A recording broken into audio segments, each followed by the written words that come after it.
What's up, Christy? One Love Fellowship for Followers of Christ.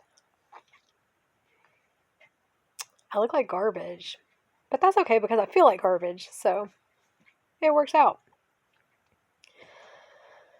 So, my brain is mashed potatoes right now, which is really frustrating. So annoying when I'm like this because I seem like I should be able to function just fine. Like I can articulate everything that's going on inside of me and why I'm not able to function, which makes it seem like I should be able to function, right? Because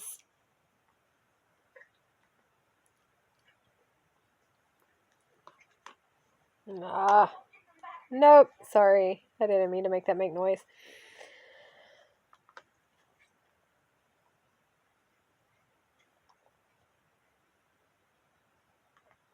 Because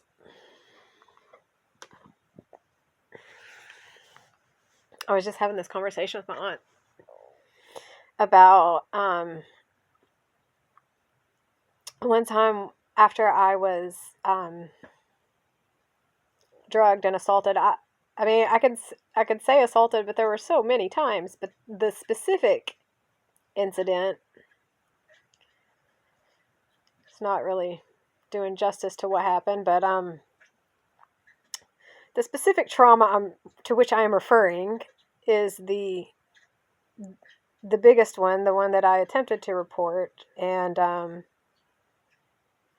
one that ultimately led to my being on disability now. And I remember talking to my therapist at the time. God bless her, Jill Hash, wherever you are. If you have the opportunity to see Jill Hash is amazing. She was an LCSW at Peninsula when I saw her. And I made more progress in the short amount of time that I was working with her than I have with pretty much any other therapist that I've ever had. I mean, I'm not saying I've never had any other good therapists. I'm not knocking therapists. I'm just saying that she was actually super helpful and seemed to genuinely actually care about me and not just selling me out to further and advance her own career. You know what I mean? Like, I get the feeling, especially from a lot of professionals and especially professionals in the mental health industry, that not that they don't want to help me necessarily, but that they're more concerned about helping themselves and how can they use helping me to help themselves. And that's always a frustrating energy to have to deal with. But Jill Hash genuinely seemed to care, and she was one who was never afraid to like actually give it to me straight. You know what I mean? Even if what she had to say to me was going to trigger me and going to cause me to go home and be angry and write a country song or like whatever. You know, she wasn't afraid to tell me like it was, and that was great because I needed that in my life. I needed someone who wasn't just going to be a mindless cheerleader, but also wasn't just going to automatically be a naysayer and give me a hard time about everything and assume the worst of me. All because I often meet two distinct types of people. Most of the people that I have met in my life, if you're curious about my views on humanity, it's because the majority of humans I have met so far in my lifetime, physically encountered in real life, have either artificially stroked my ego. You know what I mean? Like they tried to act as like a fluffer, you know, like their job is just to make me feel as good about myself as I possibly can. So I'll lower my guard and I won't realize that they're robbing me blind. Those types of people. Or people who seem to actively hate me, even though they claim that they love me. You know, they seem to actively want what's worst for me, even though they claim they want what's best for me. But anything that I want, anything that I plan, anything that I attempt, they always have something negative to say about it. They've got a problem for every solution. You know, I can't do anything right with them. 444. I can't do anything right because it's me doing it. If literally anybody else came to them with the exact same idea, They would be like, oh, that's brilliant. And the reason that I know this is because a lot of times when I share ideas with these people, they go and share those ideas with others. And then later on, those people are all making money off the ideas that I shared that they told me were stupid and wouldn't work. So I don't mean to have such a negative, pessimistic outlook on humanity. It's just that so far, in my very limited experience of humanity, because I've not been allowed to travel properly, and no one will talk to me and no one will show up for me, and people still seem to treat me like I don't know. I mean, I'm not saying I'm being treated poorly. I'm saying that people seem to not know how to approach me, or like how to talk to me, or I don't know if they think I'm unapproachable or if they just don't want to bother because they know that I'll see through them and they know they don't have good intentions. Like, I don't know. I don't know. There's so many things that it could be, but it's all of them stuff. It's not me stuff, because I'm here. I'm here. And in spite of everything I've been through, and in spite of whatever part you might have played in it, I'm still here, and I'm still open and willing to negotiate and work things out and try to come to some friendly terms, you know? So, anyway, I was saying that I got off on that tangent about Jill Hash.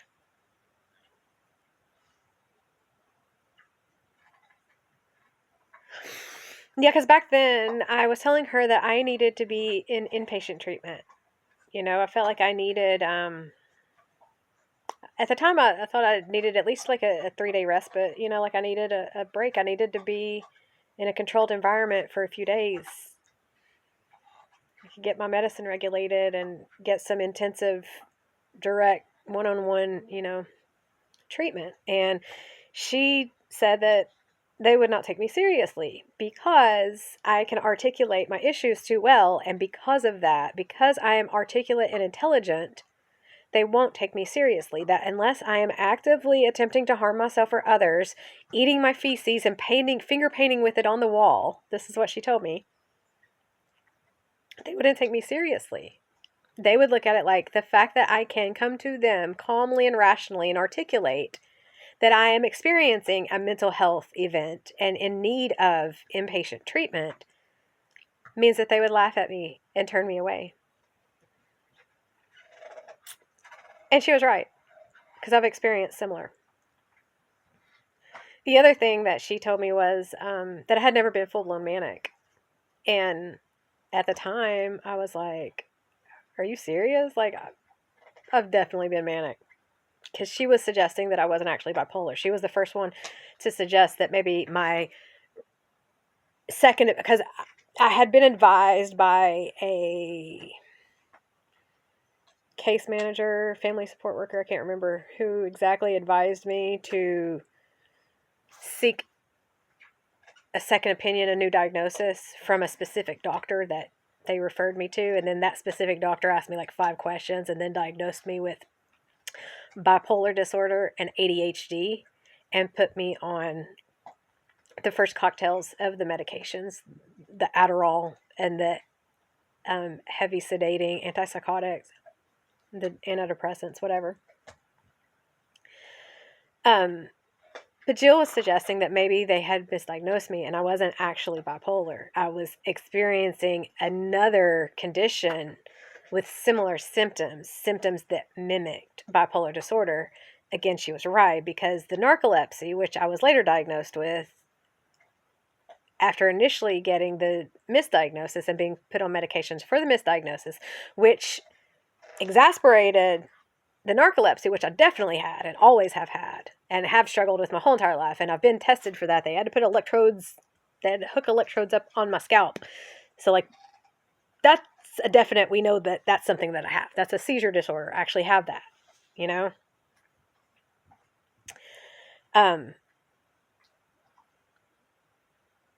But yeah, she was suggesting that maybe they misdiagnosed me and I wasn't actually bipolar. I'd never been full-blown manic.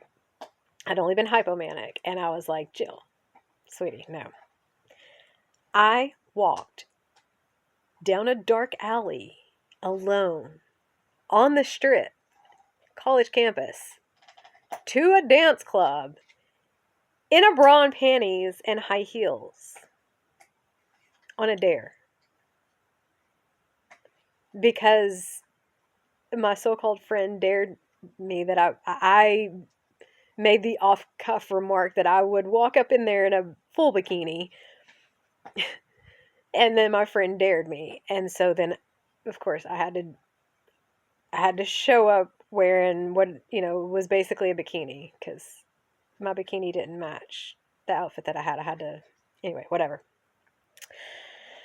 And I said, that's crazy. That's crazy. That's manic, right? Like, do you understand? Like, do you know how much sexual abuse I have endured in my life? And I walked down a dark alley, and I did this several times a week, actually. Not always in a bra and panties. That was a one-off for the dare. Although I did end up getting hired as a bikini beer girl at another frat bar down the strip. And so then that became, my moonlighting job. I taught preschool in a church daycare during the day and 11:11, and I was the bikini beer girl in a frat bar at night. And frat guys suck. No offense, but you guys suck. You suck. You're horrible customers. You're so disrespectful and rude and arrogant and entitled, and you don't tip for crap. I always preferred open public nights, because the working people who came out and danced at that club and bought beer from me in that beer well, they treated me with respect and they tipped well. The frat boys, the trust fund babies, the wealthy college bros, whatever you call yourselves, again, no disrespect, but y'all suck. Maybe step your game up, because money ain't where it's at, especially when you're stingy with it anyway. Like, I mean, I'm not gonna pretend to like you just because you give me lots of money, but like, you being stingy with your money is definitely not helping me like you anymore, as I am in a service position and you are taking advantage of the services I'm providing for you. But whatever.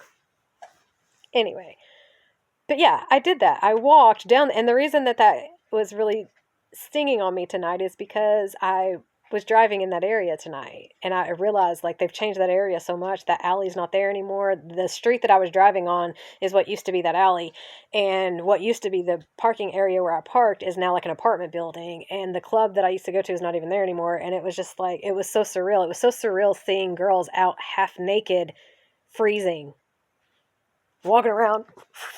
And I was like, because every time I'm out that way, I'm like, oh God, I remember when I used to be this dumb. Again, I don't mean to offend you. No offense. I'm thinking more internally as to the fact that that's what I used to look like than I am actually judging you personally. But like, why? Why are we doing this to ourselves? Why are we walking around half naked on one of the rapiest college campuses in the country? To impress who? For what? We look dumb. We look dumb and desperate. We look dumb and desperate. There are cute pantsuits. There are cute long dresses. There are cute outfits that will cover your body and keep you warm even on colder nights. You don't have to walk around with your butt cheeks hanging out of your shorts and knee boots and a crop top in March holding yourself in freezing. It's not a good look. It's really not. And again, that's me trying to be 1331. That's me trying to be a cautionary tale. That's not me judging you. But whatever. So yeah, we did these things. And I told her, yeah, I did that. I did that. I did that. Do you know how dumb that is? I would be so upset with my child. If my adult child told me that they did that, I would be like, I feel like that's not very safe. You make better choices than that, right? Like, you don't make choices like that. She was like, that's not manic. That's delusions of grandeur maybe, but not manic. And she was right, because again, I had never experienced full-blown mania until then. My first full-blown mania was chemically induced based on being misdiagnosed and over-medicated. And every full-blown mania that I've ever experienced has been in some way induced. It was like either the medications induced it, or insomnia induced it, because a lot of mine is my sleep disorder, and the symptoms mimic, like, if I cycle through hypersomnia, I sleep too much, I get into depressive energy. It looks like depression. It feels like depression. It translates as depression. It is very messed up. When I can't sleep, I get into manic energy. It looks like mania. It feels like mania. It translates as mania. It's very messed up. but it's not the same as bipolar disorder, unrelated to any other issues, any sleep issues, any trauma, any neurodivergence, PTSD, CPTSD, or any of the other stuff, like actual textbook clinical bipolar disorder. It's not what I have. I have conditions, extenuating conditions, some of which I was born with, others of which were thrust upon me through traumatic events in my life. And because of these conditions, the symptoms play out in such a way that to the untrained eye, who has not experienced these things, you would just go to the DSM and you would be like, oh, this is bipolar disorder. No, it's not. Anyway, so Jill was suggesting that maybe I was not bipolar, maybe I had never been full-blown manic, and I was just like, yeah. She was right. And she was right about them not taking me seriously, and that's the problem. That's the problem if you have a high IQ and neurological conditions. You know, whether it's neurodivergence, whether it's mental health issues, it doesn't matter what it is. If you have an invisible disability, if you have an unseen disability, a hidden disability of any kind, any type of cerebral incapacitation whatsoever, but you're also extremely intelligent and articulate, people always think you're making excuses. They always think you're making it up. They don't ever believe your life is truly as hard as you say that it is, because if their life was as hard as you say your life is, they would be going bonkers, bananas crazy. They would be losing it and flipping out. They would be like, you know, they'd be full blown manic. No, it would be a problem. And so they can't comprehend how there's a possibility that you're actually experiencing all of these things and handling it as well as you are. And instead of it being about you and the things that you're experiencing and how messed up that is that you're having to experience those things whilst also not having any support from anyone because you're capable of comprehending what's happening to you and articulating it to others. Instead of it being about you and your pain, of course it's about them and how your pain causes them to feel. Because in my experience, everything's always about everyone else, which is funny because those people that always make everything about them, stop. They're also the ones always telling me that everything's not always about you. Well, yeah, I know. It's never about me. It's never been about me. I'm still waiting. It's been 45 years and I'm still waiting for it to be about me. When's it going to be about me? When does it get to be about me? That's what I'd like to know. I don't even necessarily want or need it all to be about me. I'm just tired of having to sacrifice myself so that everything can be about everyone else all the time. You know, it's a lot. But that's okay. So, yes, and my brain is still not wanting to cooperate. My energy is all over the place. I have either no physical energy and entirely too much. Did you just... Yes, he did. I don't know if you can see that. He totally just devoured and demolished that ball. He's a ball destroyer. He loves destroying balls. I've never seen a boy that loves busting balls as much as this dog, man. Oh, he is a ball buster. He's got a couple that he has not been able to destroy, and he really does not like them. It pisses him off that he can't destroy them. He gets so mad about it. Because that's just what he wants. He just wants to destroy the ball. He wants to take a perfectly good, functioning ball with no rips or tears or nothing wrong with it, and he wants to turn it into that. That's just what he likes to do. I don't know if you could see that or not. I hope I held it up right, but whatever. So yeah, I've been talking for 20 minutes. I don't even remember what I came on here to say. I'm not sure if I said it or not. I hope I did. I'm sure there's a lot more I could say. I've been very chatty. It's one of the reasons I stay alone, because I'm so chatty that I would be really annoying to talk to right now. Unless you're also chatty or you're just like a really good listener and you like to listen to chatty people chat. But yeah, I really wanted to have my stuff together and be leaving. I want to be gone. I don't want to be here right now. I want to physically be out in the world, exploring, having an adventure. But it's one of those times when I don't fully feel safe in my own skin. Like, I know I'm safe. Logically, I know I'm safe. I don't really feel safe. And when I go out just to do like small errands, calm down. You don't ever do that. I don't like that at all. Don't come at me with your mouth open like you're going to bite my fingers. Not even playing. We don't play like that. Absolutely not. But yeah, when I go out even just for like a short errand, it's a lot. It's a lot and it's overwhelming, and I honestly can't wait to get back here and just be able to, you know what I mean? Like, and as much as I want to go where I want to go and do what I want to do, especially tomorrow's the day. Like, it has to happen tomorrow.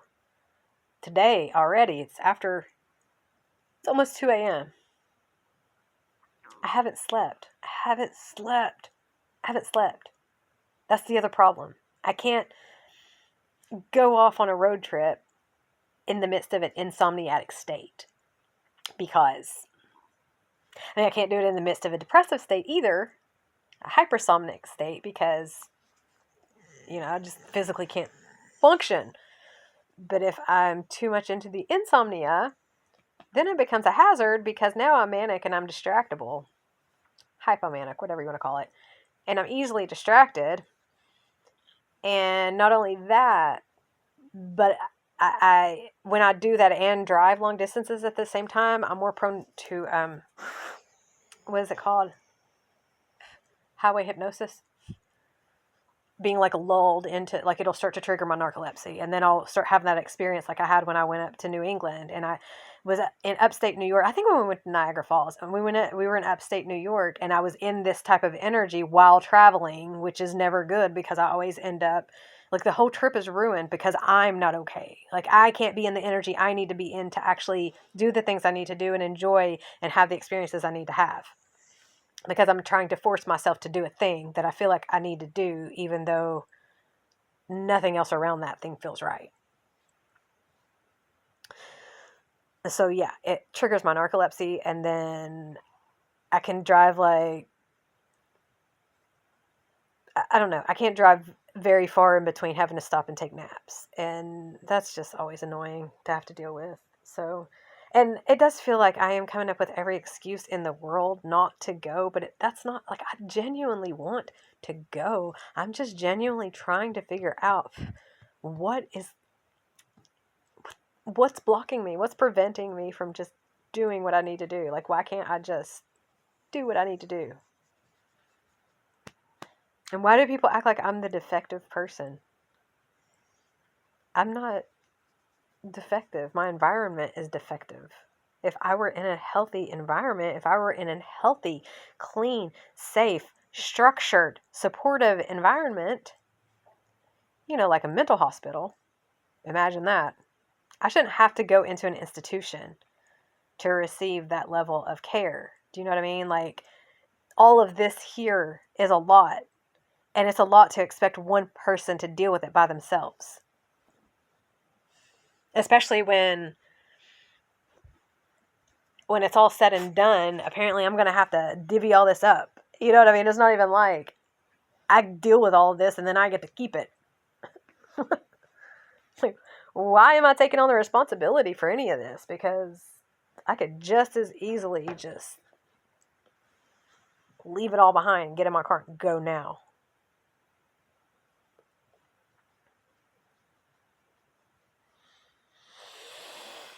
So frustrating. Anyway, I've been rambling. I forgot what I was talking about. I don't know if this will help or if it'll help anyone at all, but I hope it helps someone tonight. Just remember, you are loved. You are forgiven.